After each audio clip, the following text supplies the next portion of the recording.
Bienvenidos a un nuevo episodio de Vía Tecnológica aquí en BTV Canal 32. Como de costumbre me acompaña Jesús Sánchez para hablar de todo un poco de tecnología desde el punto de vista educativo. Bienvenido, Jesús. Hola Rocío, ¿qué tal?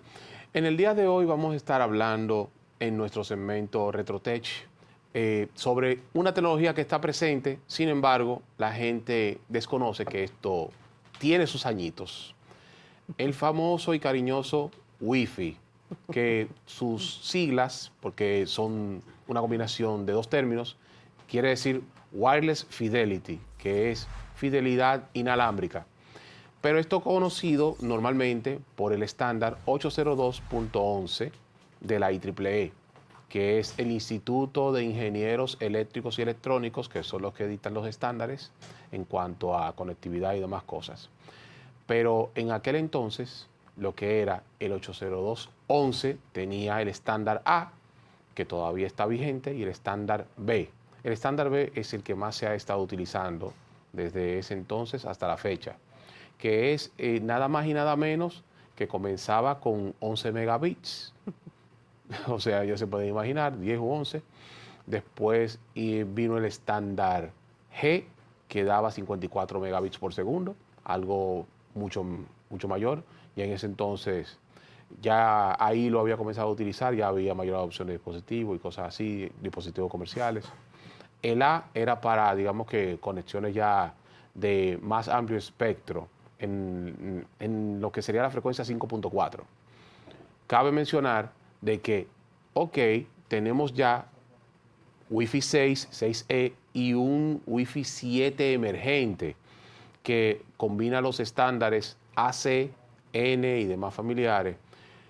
Muy bien, mucho ancho de banda, muy bonito, muy chulo, pero el espectro de cobertura es menor, porque a mayor ancho de banda, menor distancia la que se puede recorrer, se necesitan más equipos para poder cubrir más espacios.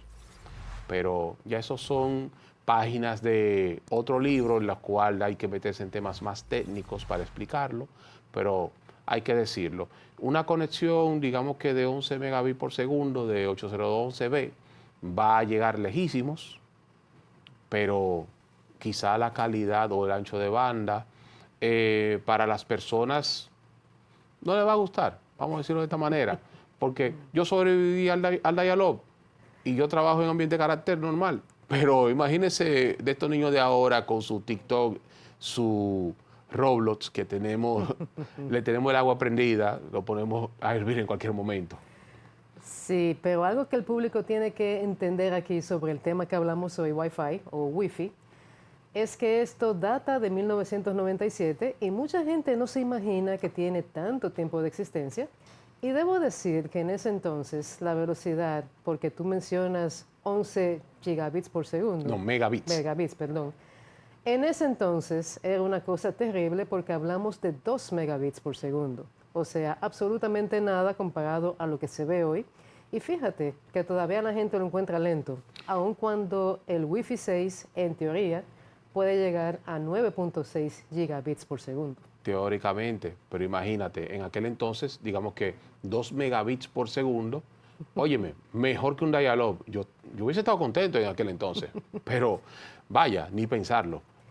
Y algo también que hay que decir es que como toda tecnología emergente, en ese entonces Wi-Fi no era tan estable como hoy, ni tampoco era tan habitual como hoy. Era una tecnología que en cierto modo era experimental y se presentó como un avance porque al ser inalámbrica significa, lógicamente, no tenemos cables molestosos de por medio, pero a la gente le costó un poco entender cuál era la comodidad que venía con eso. Y por supuesto con el auge de tabletas, smartphones y una serie de tecnologías que es mejor utilizarlas sin cable, pues ahí fue afianzándose todo esto, fue aumentando la estabilidad también y sobre todo se ha ido reduciendo considerablemente la latencia, que era un punto bastante incómodo del inicio del Wi-Fi. Incluso en ese mismo entonces surgen tecnologías inalámbricas como Bluetooth, que está apoyado también en ese mismo espectro de frecuencia, pero era para campo corto. Y funciona bastante bien porque Bluetooth es una maravilla para temas de conexión de dispositivos y cosas así, para temas de audio, video y cosas así, es un Apareamiento. éxito. Exacto. Apareamiento. Pero ¿qué pasa con el tema del Wi-Fi? Todo muy bien, la red era abierta. Como todo en el inicio, la seguridad viene después. Sí, eso fue también algo que en su momento causó muchos estragos porque la gente no entendía que al tratarse de una conexión abierta, pues lógicamente cualquier actor malicioso puede entrar, puede robarse la información, puede hacer de las suyas. Y todavía tenemos gente que utiliza redes Wi-Fi sin averiguar y se pueden hacer transacciones bancarias por ahí, una vez más, sin averiguar si esa conexión realmente ofrece algo de seguridad. Eso es muy peligroso. Incluso hay que mencionar un punto importante en todo esto, y es de que la mayoría de ataques o digamos que sustracción de información se dan en redes Wi-Fi o hotspots que son inalámbricos. Cabe mencionar de que mi primera experiencia montando una infraestructura de hotspot, no sé si te había comentado, fue cuando monté lo que sería el primer hotspot gratis de este país, que fue el tema de la Secretaría de Juventud hace un tiempo ya de eso. Funcionó, digamos que los primeros 1 o 2 meses. Por falta de pago, simplemente yo dije no, desmonté todo. Desafortunadamente, esa es una historia que suele repetirse mucho en mercados como este, donde en primer lugar no hay quizás tanto conocimiento y se presentan estas tecnologías como una novedad, una innovación del momento, sin explicarles realmente a la gente cuál es su utilidad y sobre todo una falta de continuidad en lo que viene a ser responsabilidad contractual con esa persona o compañía que se busca para los fines de implementación. Eso también sucede mucho en este país y es algo que urgentemente tiene que mejorar.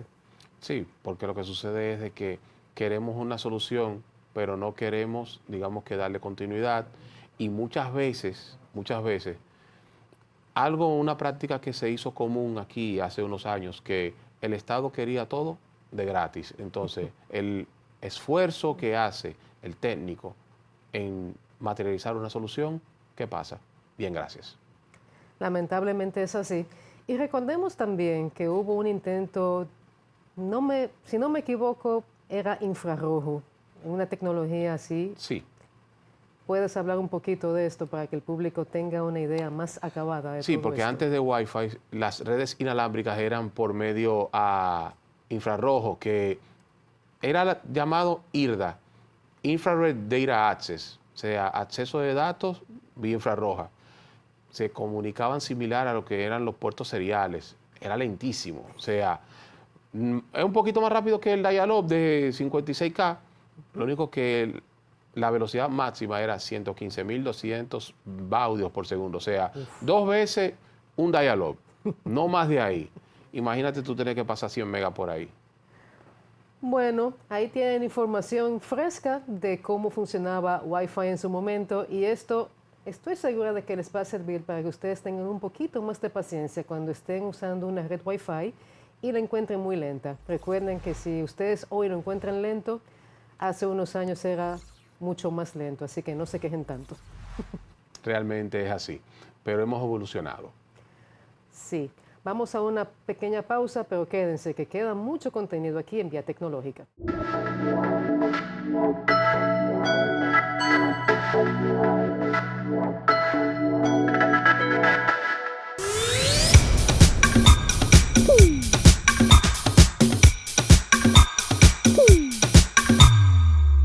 Estamos de regreso y es el momento de la primera parte de actualidad tecnológica, porque sí, tenemos tantos temas que tratar hoy que vamos a hacerlo en 2 partes.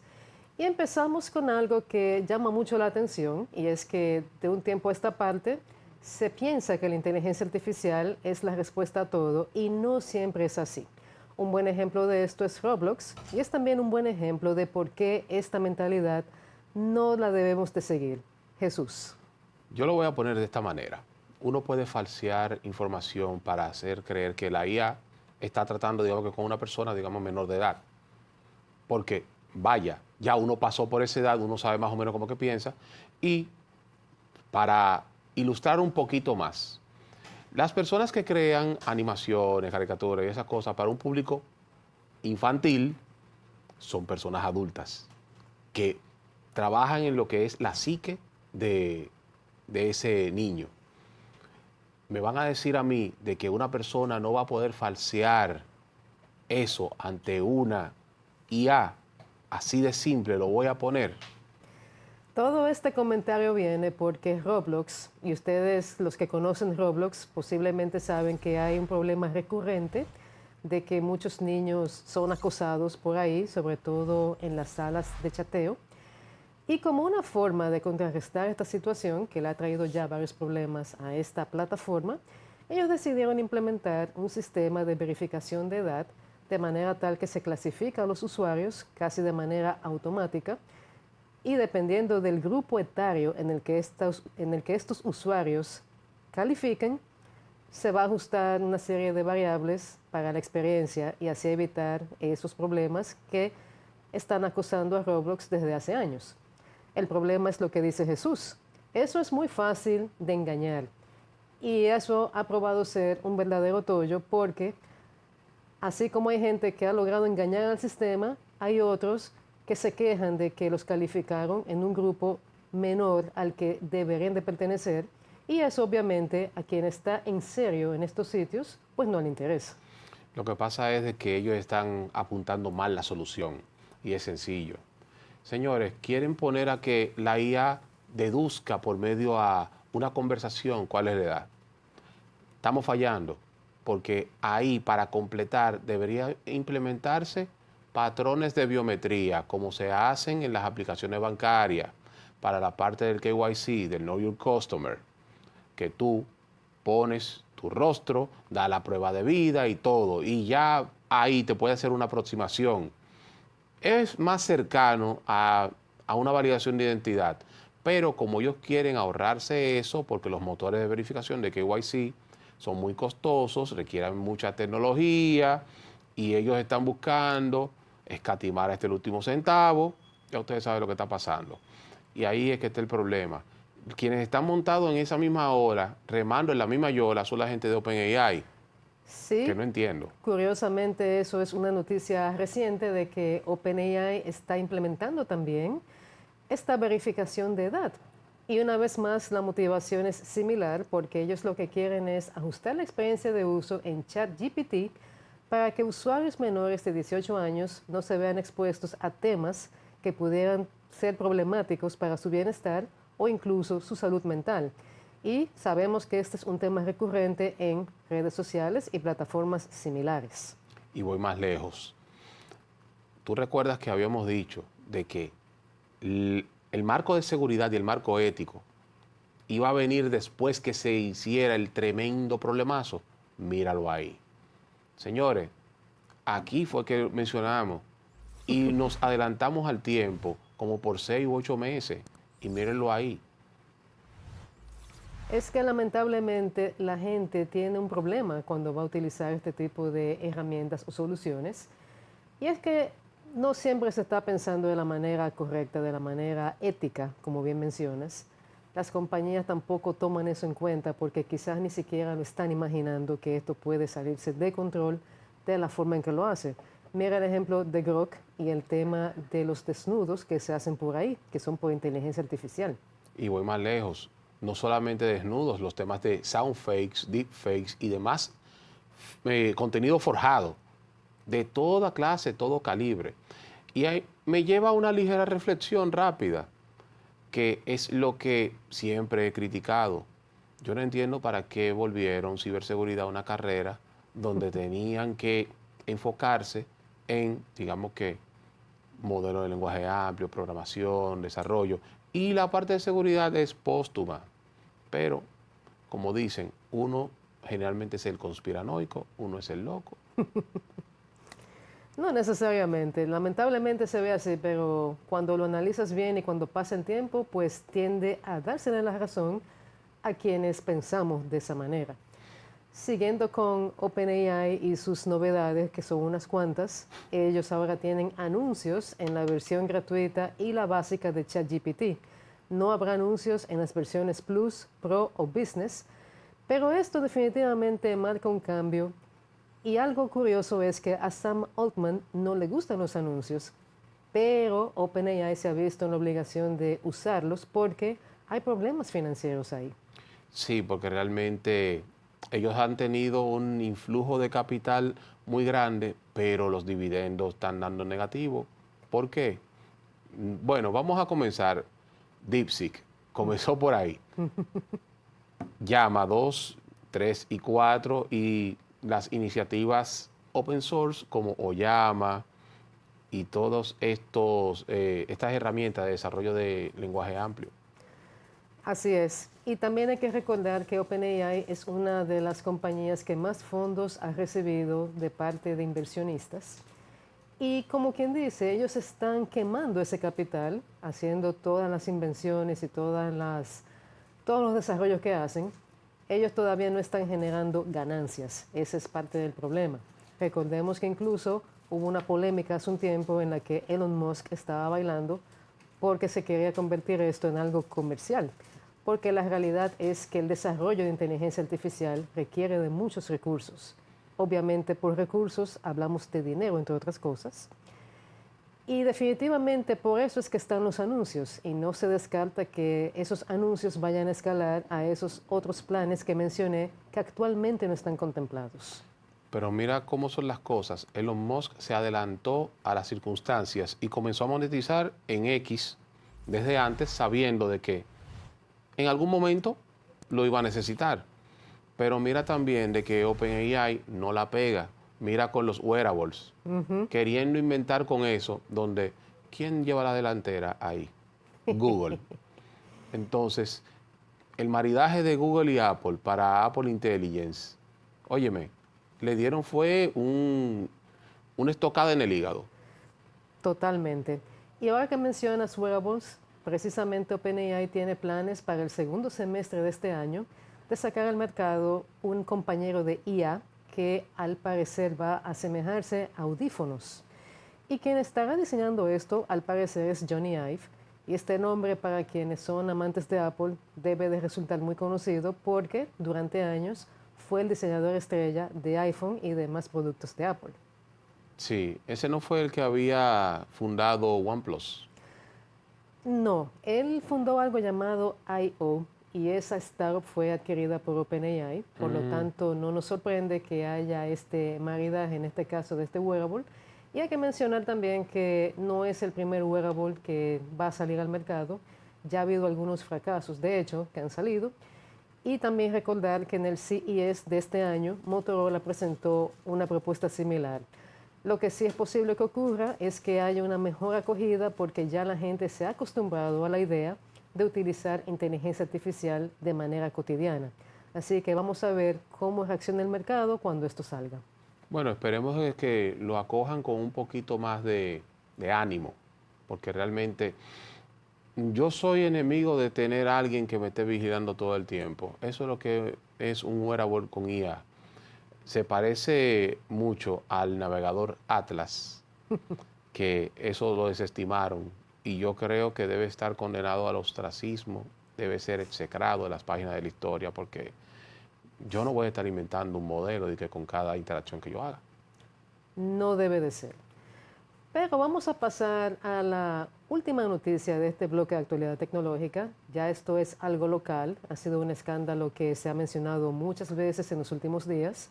Tiene que ver con el Instituto Tecnológico de las Américas, ITLA, y la persona que estuvo ahí y que fue destituida porque se determinó con una investigación que estaba exigiendo a los empleados de este lugar dar el 5% de su salario mediante una firma en la que se acogían a esto, básicamente para financiar un movimiento político. Y esto no debe ser. Pero eso no ha sido lo peor. Bueno, entre las peores cosas que han pasado es de que tenemos influencers que están postulándose al cargo de director de este centro. Una cosa es tener influencia, otra cosa es tener las aptitudes, las cualidades y las calificaciones pertinentes para llevar por buen sendero esta institución. Estamos hablando del primer instituto especializado de la región del Caribe en materia de tecnología. O sea, era un hub tecnológico cuando se concibió. Entonces, manteniendo la solemnidad de lo que es este sitio, los que hemos, digamos que, pasado por ahí y digamos lo que representa. Eso es como tener en el Caribe el MIT, cuando es entonces. Ya ahora no queda ni rastro de eso. Es lamentable de que personas que creen que porque hablan duro, que porque mencionan palabras bonitas, palabras de domingo, como se suele llamar, pero con argumentos vacíos, queriendo decir de que se necesitan N cantidad de programadores. Ok, perfecto, tú vas a mandar a que se capaciten en X o Y cosas, pero yo creo que hace falta, antes que eso, las personas que van a crear los casos de uso para esas personas de tecnología. Por ejemplo, se necesitan ingenieros químicos, se necesitan médicos, se necesitan bioanalistas, se necesitan, digamos que especialistas en finanzas, antes que personal de tecnología, porque la tecnología viene siendo herramienta de apoyo transversal entre todas esas áreas. No podemos estar llamándonos engaño. ¿Y de dónde salen esos números? Porque de la ONE no es.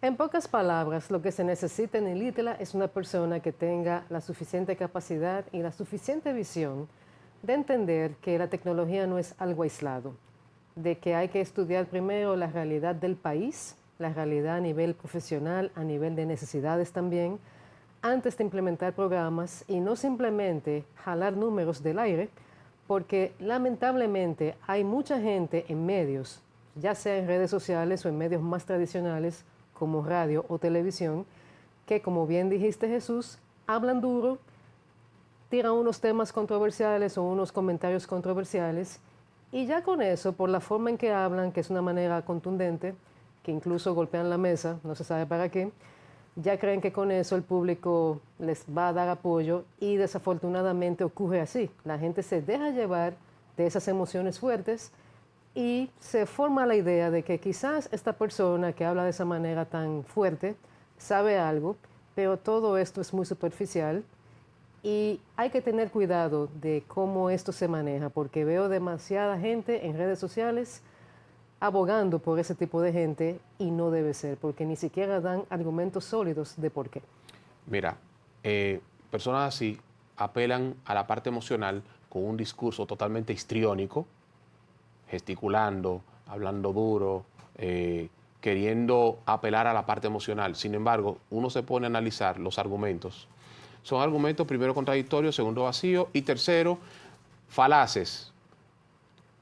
Ad logicam, ad verecundiam, digamos que argumento de hombre de paja, ad hominem, o sea, atacando directamente a la persona y no al argumento.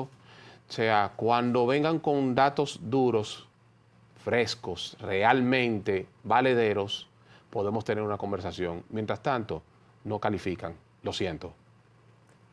Así es. Esto no es cuestión de simplemente hablar duro, sino una cuestión de tener visión, que aquí lamentablemente hace mucha falta en este país. Ya lo dijiste Jesús, el ITLA no es hoy lo que fue en su inicio, no fue lo que se concibió, y es lamentable porque aquí hace falta ese tipo de instituciones con ese tipo de visión con la que inicialmente fue fundada. Pero bien, con este comentario nos vamos a otra pausa. Quédense que todavía falta más en Vía Tecnológica.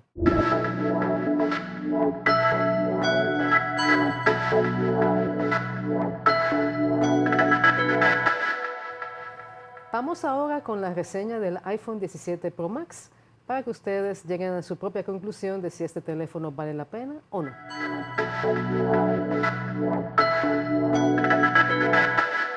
Arrancamos el año haciendo la reseña de uno de los teléfonos más atacados, el venerable iPhone, específicamente el iPhone 17 Pro Max, y con esta reseña vamos a ver si esas críticas se justifican o no. Lo primero, antes de entrar en detalles, es el unboxing.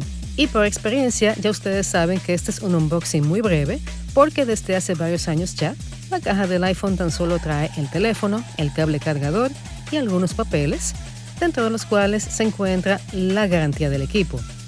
Como este es un modelo que utiliza eSIM, pues tampoco tenemos aquí la llave que se utiliza para abrir la bandeja, donde normalmente iría colocada esta tarjeta.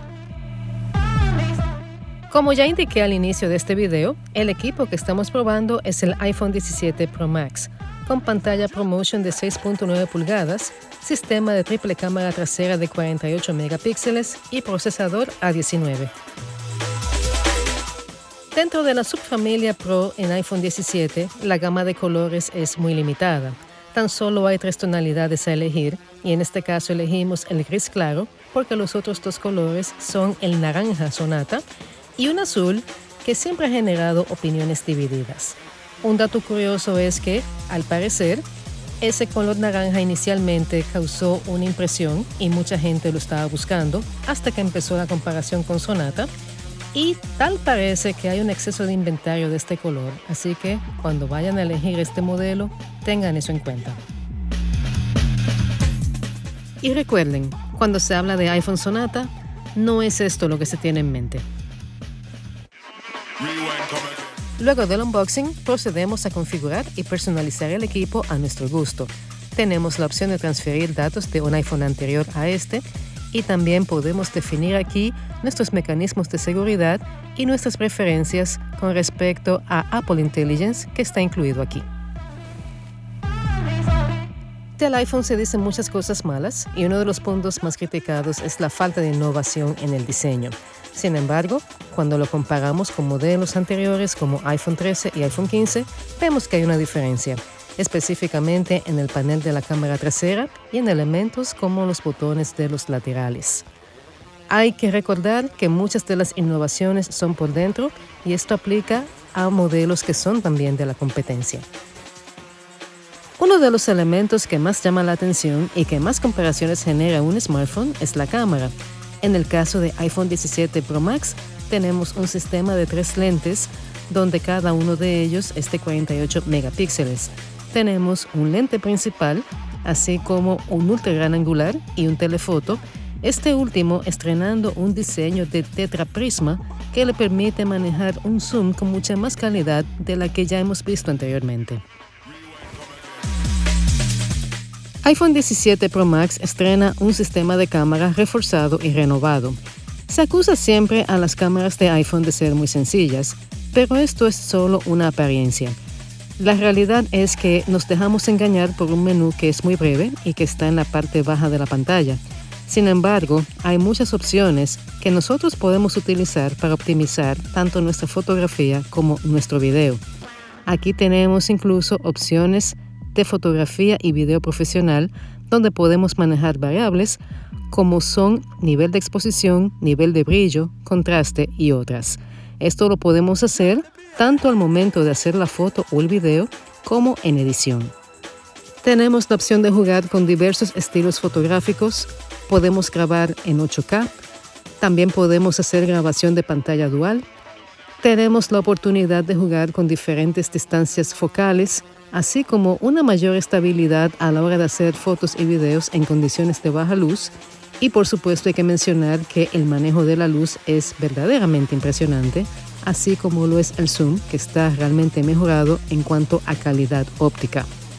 Y por supuesto es importante mencionar que tenemos más opciones a nuestra disposición en el menú de configuración de la cámara. En lo que respecta a edición de fotos, el menú es bastante completo. Tenemos aquí opciones para enderezar la foto, hacer recortes y ajustar el formato. También contamos con una selección de filtros para jugar con esto y ver cuál es el estilo que más nos gusta. Por supuesto, hay que mencionar que podemos manejar variables según nuestra preferencia.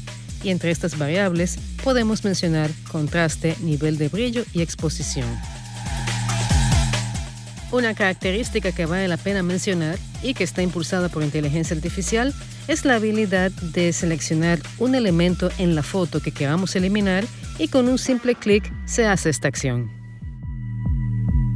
El manejo de la luz en iPhone 17 Pro Max es excelente.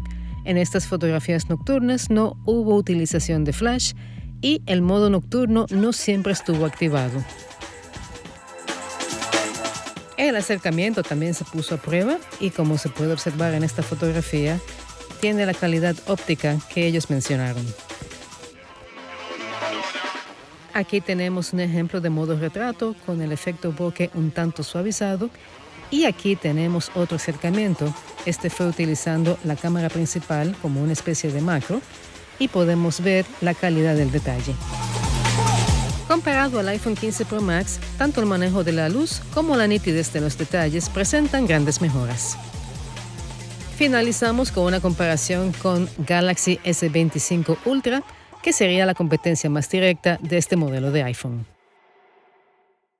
Entonces, ¿es tan merecida esa mala fama que se ha ganado el iPhone? La realidad es que la mayoría de los teléfonos, sin importar la marca, presentan mejoras incrementales a través del tiempo, porque los rediseños no son tan fáciles ni son tan comunes.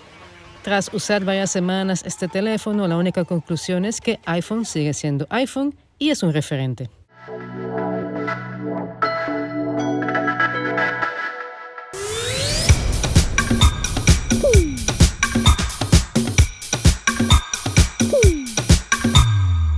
Retomamos actualidad tecnológica en su segunda parte.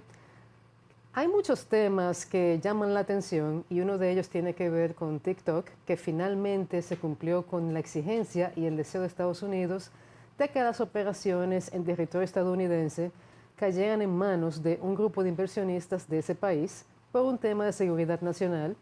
Y este tema, recuerden que viene arrastrándose desde el año 2020, cuando Trump todavía era presidente en ese entonces, y lo continuó Joe Biden. Ahora finalmente esto ha sucedido y Oracle es parte de ese conglomerado, pero hay un problema serio, y es que la gente está observando un posible caso de censura y se están saliendo de la aplicación. Censura, sí, lo que pasa es que vamos a aplicar la misma formulita que utiliza, digamos que Meta, que utiliza Instagram y cosas así. Pero hay que ver por qué la censura. Porque, por ejemplo, TikTok en China, tú lo ves y tú solamente ves contenido educativo. Tú no ves nada de ocio. Tú no ves ningún influencer vacío.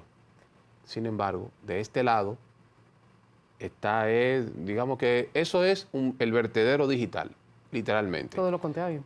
Todo lo contrario. Entonces ahí es que viene el detalle de por qué es que quiere, digamos, que hacerse cierta regulación. La idea está buena, pero yo creo que está demasiado tarde para ablandar habichuela, realmente. Así que lo veo yo. Para profundizar un poquito en el tema y que el público tenga una idea más acabada de lo que estamos hablando, hay que ver este tema de la posible censura en TikTok versión Estados Unidos con pinzas, porque, en primer lugar, se está hablando de censura de unos contenidos muy específicos. Todos sabemos que hay una situación migratoria fuerte en Estados Unidos y que hay una agencia llamada ICE, que es la encargada de poner el control aquí. Y estas personas, estos agentes, actúan de una manera que podríamos decir es un tanto violenta y agresiva. Y hay muchas quejas, muchas denuncias en Estados Unidos de parte de los propios estadounidenses. Y lo que se está denunciando es, desde hace unos días, que ese tipo de contenidos donde se ataca a ICE es lo que se está aparentemente censurando. Sin embargo, lo que dice la compañía cuando se habla del tema es que no ha habido ninguna censura, que lo que hubo fue un apagón en sus servidores o en sus sistemas y que después de ese apagón las cosas se fueron reponiendo poco a poco, no fue todo de inmediato. Y que por eso es que esos videos quedaban por largo rato en reseña, porque algo que la gente quizás no sabe, el que no usa TikTok sobre todo, es que cuando tú subes un contenido a TikTok, él no se publica de una vez, sino que pasa como a un sistema de verificación de la plataforma y cuando ellos le dan luz verde es que esto se publica. Usualmente ocurre casi de inmediato, pero en ocasiones se tarda. En donde funciona de inmediato es con los lives. Ahí es que funciona al instante, porque tienen un monitoreo constante conforme el flujo y tienen unas reglas específicas. Por ejemplo, no se puede hacer un live de la persona conduciendo. Lo bloquea. O sea, si sale una persona en video y se ve que está conduciendo, lo tumba. Contenido sexual explícito, lo tumba también. Ciertos términos cuando comienzan a hablar de desvivirse, por favor, desvivirse, no, de que se quieren suicidar. Señores, eso está en el diccionario, no maquillemos eso, por favor.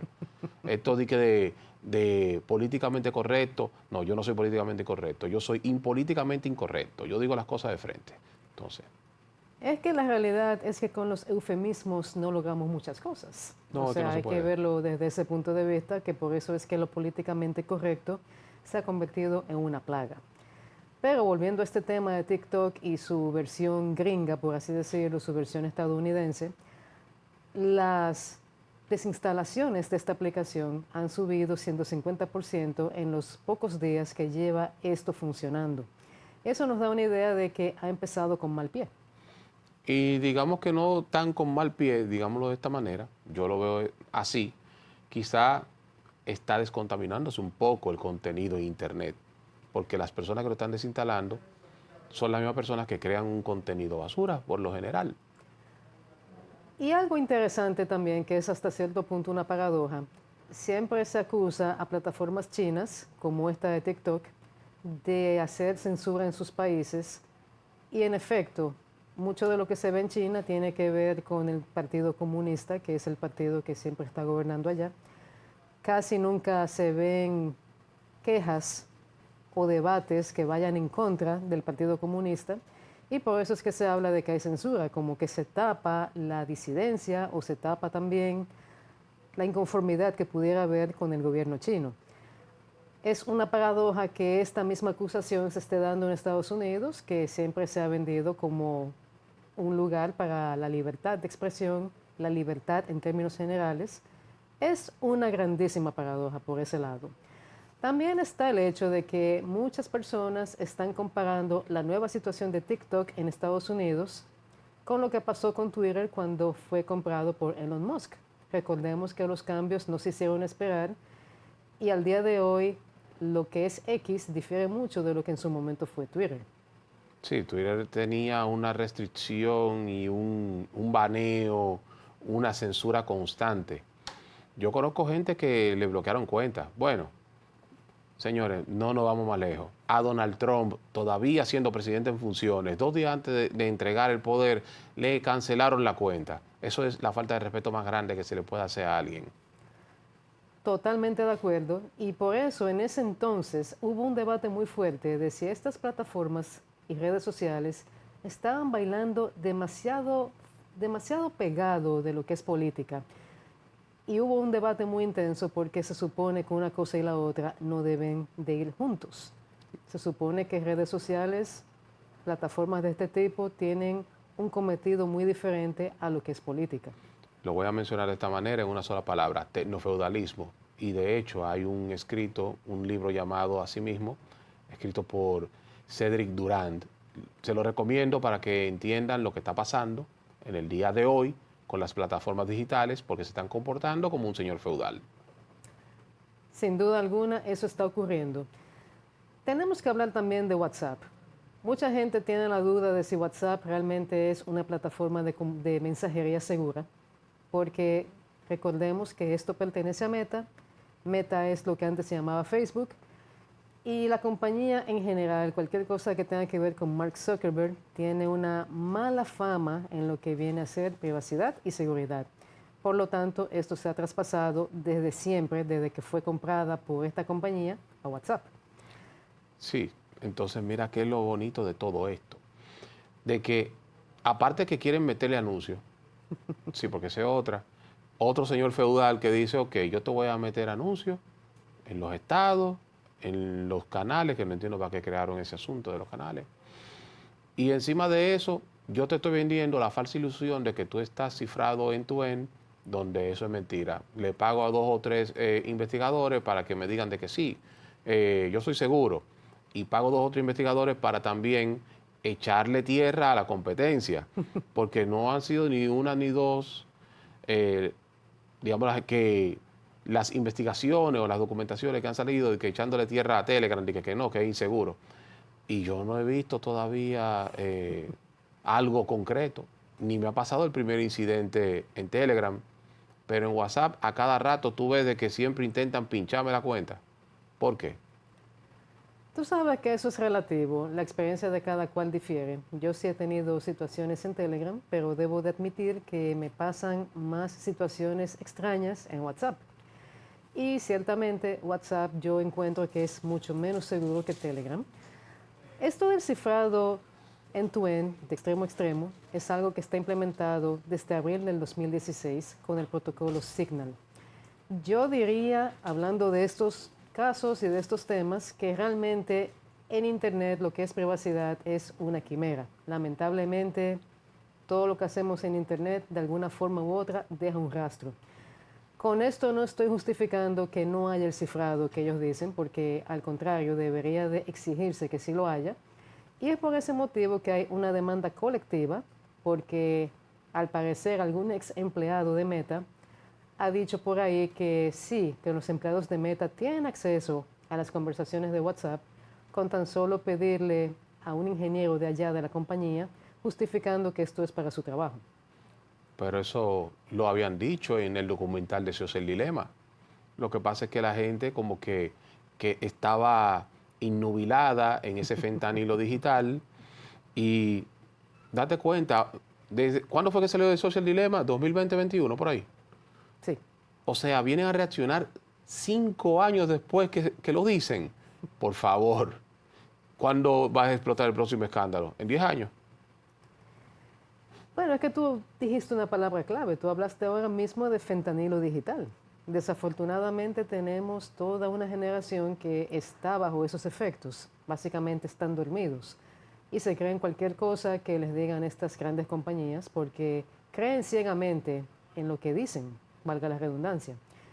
En el caso de cualquier producto de Meta, yo siempre tengo mis dudas, por lo que ya mencioné de que ellos tienen un pésimo historial en estas cuestiones, no solamente de privacidad y de seguridad, sino de ética. Sobre Porque todo. ellos han sido terribles con ese asunto de que supuestamente tienen que respetarnos nuestra privacidad, tienen que respetar el uso de nuestros datos, pero eso no lo hacen desde nunca. No lo van a hacer tampoco. No lo van a hacer. Claro que ¿Tú no. te imaginas de que ellos hubiesen sacado el dichoso Facebook Phone en aquel entonces? Bueno, Hubiese sido peor.